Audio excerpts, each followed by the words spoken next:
In society, we have to follow laws that maintain order. Did you know all chemical matter follows certain laws as well?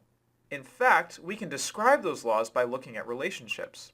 Some easy laws to begin with are the ones that govern the gases. Back in 1662, Robert Boyle realized that gases had an interesting response when he put them into containers and changed their volume. Take an empty bottle and put the cap on it, closing that container. Now squeeze your bottle, and what happens? The pressure inside the bottle increases when the size of the container decreases.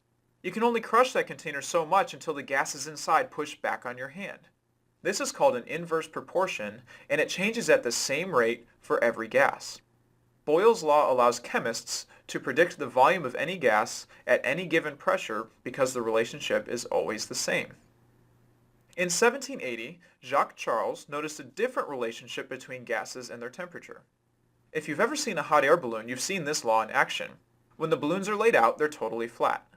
Instead of blowing the balloon up like a party balloon, they use a giant flame to heat the air inside that envelope. As the air is heated up, the balloon begins to inflate as the gas volume increases.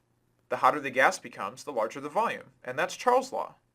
Notice, this law is different from Boyle's. Charles' law is a direct relationship.